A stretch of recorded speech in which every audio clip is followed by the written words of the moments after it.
Viene ahora una presentación y una ponencia magistral donde nos indica el diagnóstico del financiamiento en inversiones circulares y sistemas de categorización en economía circular, un caso aplicado a la experiencia del Perú. Por eso tenemos en esta segunda ponencia la participación del señor César Carcelén. Él es oficial senior de negocios sostenibles de MIPYMES y del BID. Le damos la bienvenida. Un fuerte aplauso. Muchas gracias. Aquí tiene usted, si desea, para la presentación. Con este. Sí, por favor. Listo. Buenos días con todos y con todas. Deme solo unos segundos para ponerme el Listo. Ok. Ustedes me dicen, ya estamos con la presentación. Bueno. Perdón. Ahí estamos. No, me fui. ¿Cómo puedo regresar? Ahí está. Genial. Muchas gracias. Bueno, buenos días con todos y con todas. El objetivo de esta presentación es contarles un poco cómo desarrollamos el proyecto del diagnóstico al financiamiento e inversiones circulares en el Perú y cómo esto se tradujo en un sistema de categorización. El sistema de categorización lo que es un lenguaje común que contribuye a cerrar la brecha en el financiamiento e inversiones circulares. Ya lo vamos a entender en el transcurso de la presentación. Antes de iniciar el proceso, quiero contarles una mirada rápida y totalmente de acuerdo que muchos de ustedes ya saben lo que estoy mencionando aquí, pero es más que todo introducir el proceso. La economía lineal, como la conocemos y cuál es la base también de nuestra economía, ya no es más sostenible, tiene un impacto negativo a nivel ambiental, ya hemos visto estos impactos negativos, pero también a nivel social y en nuestra estructura y malla empresarial. La economía circular como tal tiene un alto potencial. Solo si vemos un aspecto de la economía circular, que es la valoración de residuos en el flujo de materiales del proceso productivo, en América Latina y en el Perú tenemos una brecha importante que podría aplicarse si nos comparamos con la media mundial, que es el 7.2%. Ya la media mundial está por detrás. Nosotros, incluso si llegamos a la media mundial, tenemos un impacto interesante. Ahora, cada vez más, las cadenas de valor necesitan tener más resiliencia y reducción de costos. La economía circular es crucial en este proceso. Ahora, ¿qué otro actor, sobre todo en la economía peruana, es relevante en este proceso de transición circular? Y si lo hablamos un poco más amplio, en el proceso de transición energética y sostenible, la MIPYME. ¿Por qué la MIPYME es importante? Representa aproximadamente el 90% de nuestra malla empresarial. Conforma principalmente las cadenas de valor y con ello estamos hablando del Scope 3 y en ese sentido la economía circular es un aliado estratégico en la reducción de emisiones y también en la reducción de la contaminación. Genera el 70% de la empleabilidad y cuando hablamos de la MIPYME es el vehículo de transición sostenible y un componente importante en la transición justa. No olvidemos que al hablar de América Latina y al hablar del Perú, la transición justa y la economía circular es un componente crucial. No podemos dejar a las poblaciones vulnerables por detrás en este proceso. Y finalmente, desmitificar este hecho. La economía circular es para todos y en especial para la MIPYME. ¿Cómo vamos a estar desde el centro de esta presentación? Antes de contarles cómo... Listo, voy a dejar esto acá para no cometer más errores. Este proceso en el país se hizo en alianza estratégica. Una alianza estratégica que unió a la Federación de Cajas Municipales, a las cajas municipales, al Grupo BID y a la firma consultora Base. Pero esto viene de una agenda programática del Grupo BID. Como bien lo comentó Beatriz, nosotros hemos colaborado no solamente con la coalición de la economía circular para América Latina como parte del Grupo BID, en el informe de Desbloqueando el Financiamiento para Economía Circular, en el Circularity Gap Report, sino que también lo hemos hecho en este proceso de sistemas de categorización en economía circular, porque reconocemos la importancia que requiere para el sistema financiero entender qué es la economía circular, cómo financiarla, cómo categorizarla, cómo medirla y finalmente cómo reportarla. En el Perú, nuestro aliado estratégico fue la FEMAC, pero eso no quiere decir que este sistema de categorización no sirva para todo el sistema financiero. Dicho eso, pasemos a entender cómo está el Perú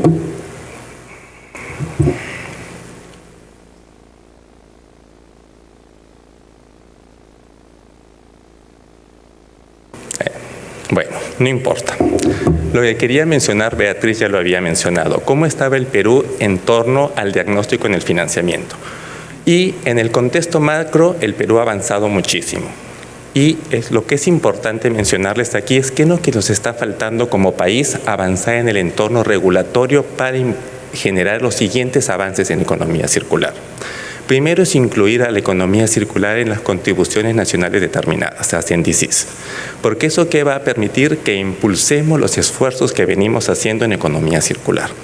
Luego, otros avances que venimos trabajando de manera importante son las hojas de ruta nacionales en economía circular y también las hojas de ruta que se vienen dando a nivel de los diferentes sectores.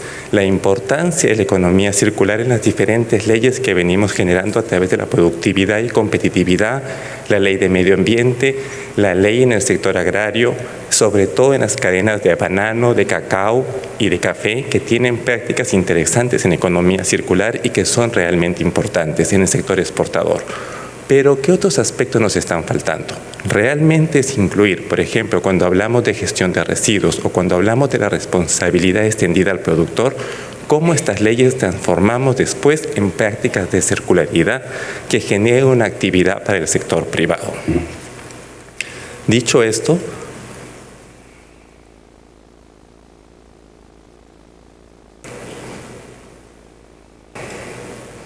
¿me ayudas, por favor?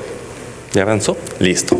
Entremos a ver el contexto del financiamiento de la economía circular.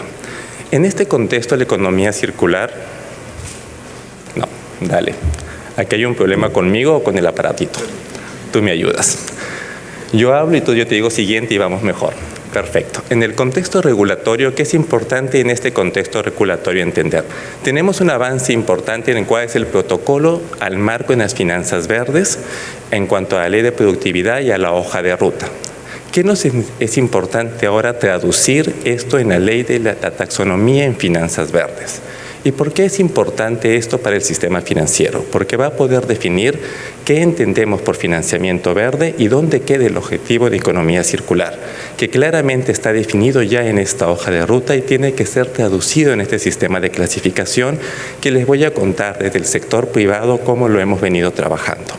Ahora, cuando analizamos la oferta de financiamiento, si bien hemos avanzado muchísimo en todo lo que es marco regulatorio e incluso en el análisis en el sector real se identificaron más de 80 proyectos e iniciativas en el sector real con prácticas circulares o negocios circulares en el país, cuando vamos al lado de financiamiento encontramos que esta aún es incipiente. Y si miramos al actor más importante que es la MIPYME, este financiamiento está aún muy pequeño. Ahora, hay avances importantes. Si lo vemos a través de las cajas municipales, la Caja Piura tiene un financiamiento y un portafolio inicial en valoración de residuos. BBVA y BCP también han empezado a financiar en el sector agrario y pesquero prácticas circulares. Pero estamos hablando solo de 3 actores de todo el sector financiero peruano. ¿Eso qué quiere decir? Que tenemos que seguir trabajando en cerrar esta brecha de financiamiento, en acercar la demanda circular a la oferta de financiamiento y viceversa. Siguiente, por favor. Ahora, ¿cuáles son los desafíos que estamos enfrentando como sector empresarial? Y cuando hablemos de desafíos, voy a dejar de lado a propósito a la gran empresa y al sector corporativo y me voy a enfocar en la MIPYME. La MIPYME, como ya la conocemos, enfrenta grandes desafíos y uno de ellos es las capacidades técnicas, cómo dentro de su modelo de negocio implementa prácticas circulares.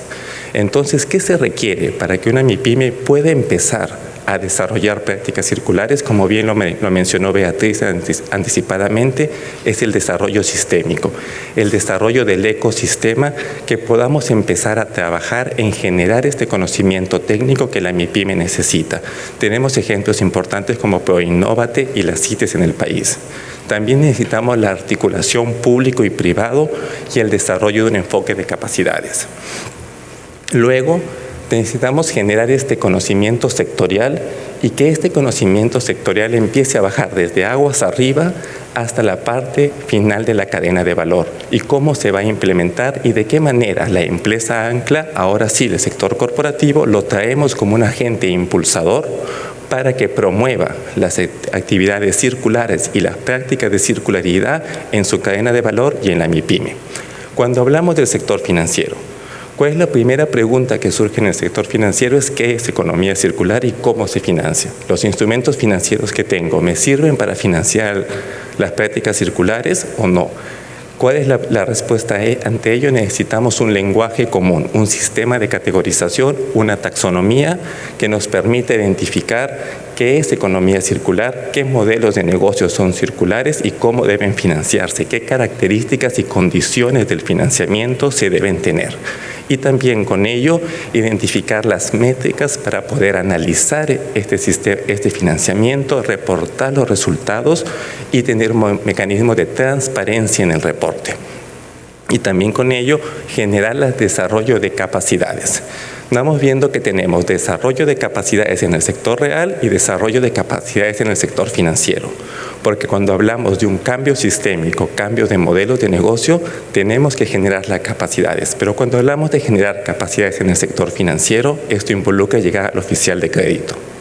¿Cómo capacitamos al oficial de crédito con un lenguaje sencillo y común que él puede entender en el día a día para identificar estos proyectos financieros? ¿Cómo identificamos, cómo capacitamos al área de riesgos y al área de sostenibilidad para la aprobación de estos proyectos y finalmente su desembolso?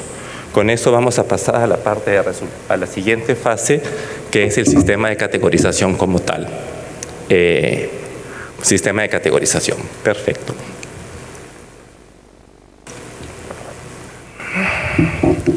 En el sistema de categorización, el primer reto que enfrentamos es cómo hacemos una herramienta sencilla, lógica y fácil de entender para el oficial de crédito.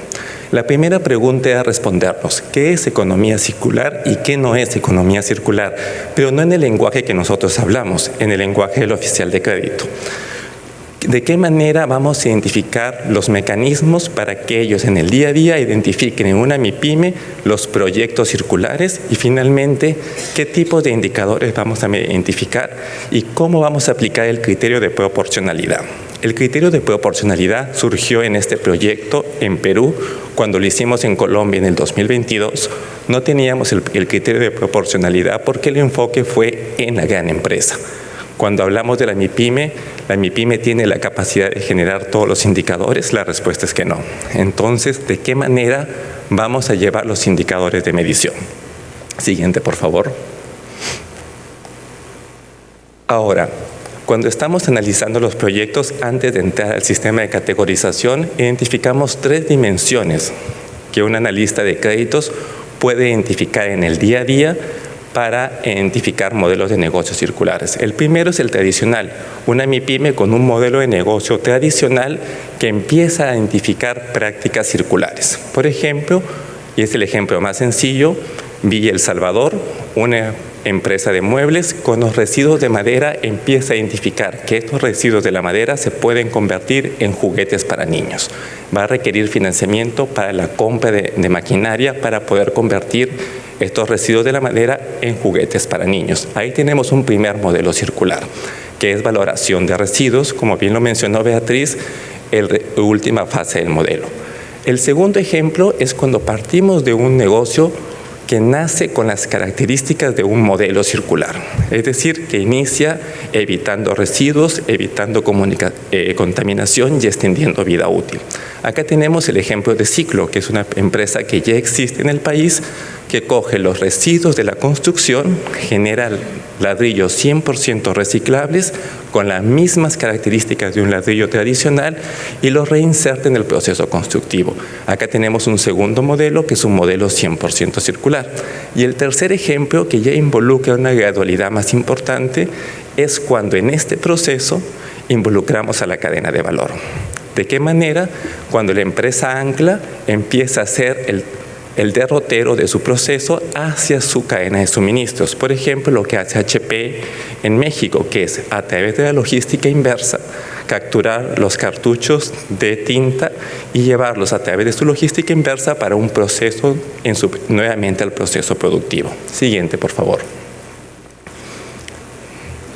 Y aquí entramos ya de lleno al sistema de categorización. ¿Qué es lo que tratamos de hacer? Identificamos 6 modelos circulares, que es lo que nosotros conoceríamos como una taxonomía. Esta es la parte técnica. Modelos de valoración de residuos, que estarían en la parte de retener valor, es decir, en la parte final. Modelos circulares, que estarían en añadir valor. Modelos de extensión de vida útil, que serían optimización de uso y también retención de valor. Producto como servicio, que estaría en retención de valor, plataformas y modelos articuladores. Serían los 6 modelos para el sistema de categorización. Ahora, esto no lo va a entender un oficial de créditos. ¿Qué es lo que sí entiende un oficial de créditos? Son los filtros de exclusión. El filtro de exclusión incluye con una lista positiva. Es decir, estos 6 modelos te dan ejemplos de cómo se incluirían modelos de negocio de una MIPYME o de una empresa grande que serían aplicados dentro de estos 6 modelos. Si eso no da, pasaríamos a tener preguntas específicas para poder clasificar estos modelos. Una vez que esto queda dentro de esta clasificación, el siguiente punto y la parte innovadora de este proceso es la transición justa. ¿Contribuye a la transición justa o no contribuye a la transición justa? Si esto contribuye a la transición justa y no afecta, sí es un modelo circular. Y luego ya entran las salvaguardas. Las salvaguardas es algo que está establecido en todo proceso de un bancario, tanto de una caja municipal como de un banco corporativo. No es estricto de este proceso, es algo que ya conocemos. Siguiente, por favor. Y aquí es cómo se hace, un modelo de 4 pasos. Como les dije, un modelo sencillo, y aquí está el esquema de cómo lo haríamos. Tenemos la lista de exclusión, actividades que no forman parte de lo que es economía circular, la lista positiva, las preguntas, está dentro del listado de objetivos dentro de estos 6 modelos de negocio, sí, pasamos, siguiente, no, vamos a las preguntas, queda dentro de las preguntas, sí, pasa a la siguiente fase, circularidad, no, no es un modelo circular, lo puedes financiar dentro de un modelo de economía lineal. Si es sí, entramos a la fase de transición justa. Y una vez que ha pasado, entra dentro de un proceso de circularidad y a la evaluación crediticia, incluyendo las ventajas que un modelo circular tiene sobre un modelo lineal. Siguiente, por favor. Ahora quiero contarles un poco lo que hablamos de indicadores de proporcionalidad. Cuando hablamos del criterio de proporcionalidad, nosotros identificamos que tenemos 2 formas de financiar la economía circular. Primero, con activos circulares, con activos no circulares y con capital de trabajo. Activos circulares, el ejemplo más sencillo y creo que todos los aquí presentes conocemos, es un biodigestor. Entonces, cuando financiamos un biodigestor, y no voy a hablar de la empresa grande porque todos la conocemos y la empresa grande tiene que cumplir criterios de la Unión Europea, tiene que cumplir criterios de bolsa de valores y necesita tener indicadores y reportar los impactos, tiene la capacidad técnica y la capacidad financiera para hacerlo. Salimos de ese aspecto, nos quedamos en la MIPYME. Si es activo circular, no necesitamos pedirle indicadores. Si son no activos circulares, pero dentro de un proceso circular, hay que entender la capacidad de la MIPYME para generar los indicadores. Si no la tiene, acompañamiento de asistencia técnica. La capacidad de la institución financiera para capturar la información y reportar los indicadores. O si la MIPYME está dentro de una cadena de valor, la responsabilidad de este cálculo de indicadores lo tiene la empresa ancla. ¿Por qué? Porque la MIPYME tiene que tener un costo-beneficio para poder empezar este cálculo de indicadores. De lo contrario, no lo va a hacer. Hay que traer la realidad a este proceso, como bien lo han dicho en las ponencias anteriores. Por ejemplo, si hablamos de la ISO 59000, que se está desarrollando en Europa y todo lo que tiene los avances en Europa, cuando lo traigamos a la realidad nacional, hay que entender la malla empresarial peruana y cómo esto lo hacemos para desarrollar el país y no generar una traba. Siguiente, por favor. Y con esto concluyo que son las recomendaciones. Cada vez que hablamos de economía circular es necesario un marco regulatorio alineado a los mejores estándares. pero estos estándares tienen que estar climatizados a la realidad nacional. Los esfuerzos en economía circular tienen que considerar también el proceso de inclusión, porque cuando hablamos de una transición sostenible, la misma tiene que ser inclusiva e incluir el componente de transición justa. Y aquí voy a aprovechar para comentarles que el BID-INVEST está por publicar una guía para incluir a las mujeres en el proceso de circularidad. ¿Cuál es el componente de género y cómo las mujeres contribuyen en el proceso de transición circular? Y cómo esto es relevante en el liderazgo de una MIPYME, cómo es relevante en el proceso de la componente de empleo en las empresas grandes. Luego, la importancia de fortalecer sistémicamente el ecosistema circular. Finalmente, la importancia de la MIPYME en el proceso de transformación circular para el país y para la región. Y luego, para concluir, es la importancia del financiamiento. Cuando hablamos de la transición circular, no solamente es fortalecer al sector real, sino también traer al componente de financiamiento, tanto en flujo de caja como activos, para que esta transición circular se pueda dar en forma eficiente. Muchas gracias.